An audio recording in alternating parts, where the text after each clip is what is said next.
قبیلہ تھا بنی سعد بن بکر، یہ قبیلہ اور ہر قبیلے میں بھی نہیں بیچتے تھے، خاص منتخب قبیلے ہوتے تھے جن قبیلوں کی صفات ہوتی تھی اور جن قبیلوں میں کچھ صفات دیکھتے تھے ان کو بچے دیتے تھے۔ اور یہ جو قبیلہ تھا اس قبیلے کی عربی بہت فصیح و بلیغ تھی۔ دیہاتوں میں عمومی طور پر ذریعہ معاش بہت کم ہوتا ہے شہروں کی بنسبت، تو یہ لوگ جو تھے ان کا ذریعہ معاش میں ایک یہ تھا کہ ان کی جو عورتیں ہوتی تھیں وہ شہروں سے جا کر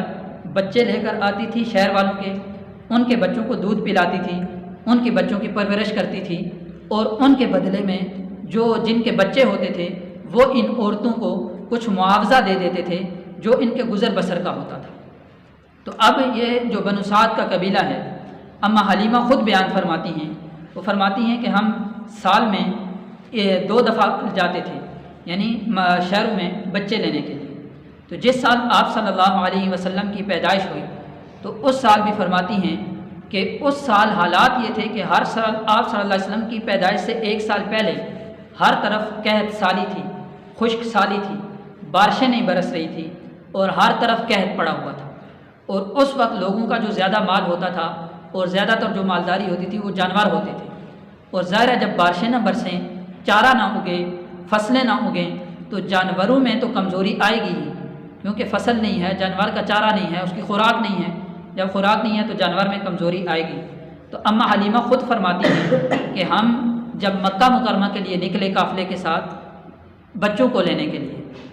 تو اپنی حالت بیان فرماتی ہیں کہ ہمارے پاس 2 سواریاں تھیں، ایک سوار ایک گدی تھی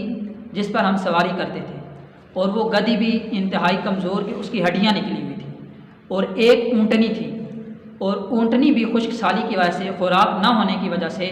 اس کا دودھ بالکل خشک تھا، یعنی میرے میاں حضرت حلیمہ فرماتی ہیں کہ میرے شوہر بمشکل سے اس اونٹنی کو اگر دھوتے تو بہت تھوڑا دودھ اس سے نکلتا، یہ خشک سالی کی کیفیت تھی۔ فرماتی ہیں کہ جب قافلہ نکلا ان کے علاقے سے، طائف سے قافلہ نکلا مکہ مکرمہ کی طرف، تو میری جو سواری تھی وہ سواری انتہائی کمزور اور بہت سست رفتار تھی، اور کیونکہ قافلے میں جو دوسری عورتیں تھیں وہ مجھے طعن و تشنیع کرتی تھی کہ حلیمہ تمہاری وجہ سے ہمیں دیر ہو رہی ہے کہ تمہاری سواری بھی نہیں چلتی، ایسی لاغر سواری ہے، اور جاتے ہوئے یہ کیفیت ہے۔ اور راستے میں 3 جگہ وہ قافلہ ان سے آگے نکل گیا، اور 3 جگہ جا کر قافلہ رک کر ان کا انتظار کیا کہ یہ پہنچیں اور ساتھ چلیں۔ بہرحال جب مدینہ طیبہ میں پہنچے تو کیونکہ یہ مسافر ہوتے تھے، اور عمومی طور پر آج کل تو ہر جگہ ہوٹل بنے ہوئے ہیں، ریسٹورنٹ بنے ہوئے ہیں مختلف شہروں میں، تو جو مسافر لوگ ہوتے ہیں وہ ان میں جا کے قیام کرتے ہیں۔ اس دور میں جو مسافر لوگ ہوتے تھے وہ خیمے لگاتے تھے، جیسے یہ خانہ بدوش لوگ خیمے لگاتے ہیں، اس طرح یہ قافلہ جاتا تھا تو مکہ مکرمہ میں ایک جگہ خیمہ لگاتا تھا، ادھر خیمہ لگا کر یہ عورتیں جو جاتی تھیں یہ پورے مکہ میں پھیل جاتی تھی اور معلومات کرتی تھی کہ کس گھر میں بچہ پیدا ہوا ہے، نومولود بچہ ہے، تو اس بچے کے والدین سے بات چیت کر کے اس بچے کو لے لیتی تھی۔ تو آپ علیہ السلام بھی اسی سال پیدا ہوئے۔ یہ قافلہ گیا مکہ مکرمہ میں، اور اس قافلے نے دیکھا مختلف جگہوں کے چکر لگائے، اور آپ علیہ السلام کے گھر کا بھی اس قافلے نے چکر۔ نگاروں نے یہاں تک لکھا ہے کہ یہ جو عورتیں گئی تھیں ان میں سے ساری عورتیں آپ صلی اللہ علیہ وسلم کے گھر گئیں، لیکن جب دریافت کیا کہ ان کے والد کہاں ہیں تو پتہ چلا کہ یہ تو یتیم پیدا ہوئے ہیں، والد تو ان کے پہلے سے ہی فوت ہو چکے ہیں۔ تو کیونکہ ان عورتوں کو جو بچے لے کر آتی تھی ان کے والدین سے کچھ معاوضہ مل جاتا تھا جس سے ان کا گزر بسر ہوتا تھا، تو اس لیے وہ عورتیں جب یہ سنتی کہ ان کے والد تو ہیں نہیں تو ذہن میں یہ بات آتی کہ معاوضہ کیسے ملے گا، تو ان کو چھوڑ کر آ جاتی۔ بالآخر جب تمام عورتوں کو بچے مل گئے تو ایک حضرت حلیمہ رہ گئی باقی، اور انہوں نے جب اگلے دن قافلے نے واپس لوٹنا تھا اس رات اپنے خامن سے مشورہ کیا اور کہا کہ ہمیں تو بچہ کوئی نہیں ملا، باقی ساری عورتیں بچہ لے کر آ گئی ہیں، میرا دل چاہتا ہے کہ میں اسی یتیم کو لے آؤں۔ اب دیکھیں کہ آپ صلی اللہ علیہ وسلم کو یتیم سمجھ کر ان عورتوں نے چھوڑ دیا، لیکن انہیں کیا معلوم تھا کہ یہ یتیم نہیں بلکہ یہ در یتیم ہے،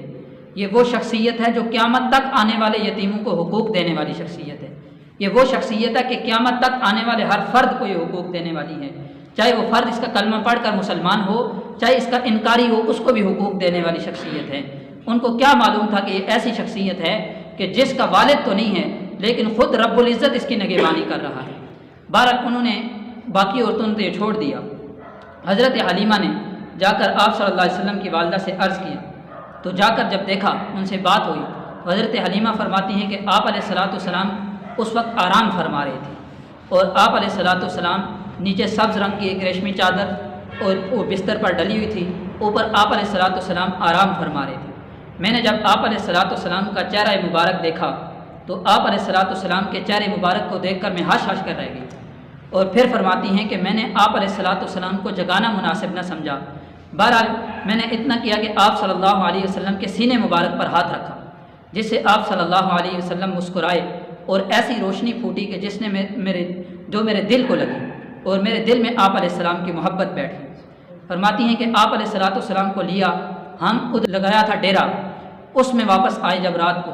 تو ہم نے جب آپ علیہ السلام کو لیا تو آپ علیہ السلام کی برکات شروع دیکھی۔ فرماتی ہیں کہ اس وقت خوراک نہیں تھی، جن عورتوں کا اپنا بچہ تھا، فرماتی ہیں کہ میرا جو اپنا بچہ تھا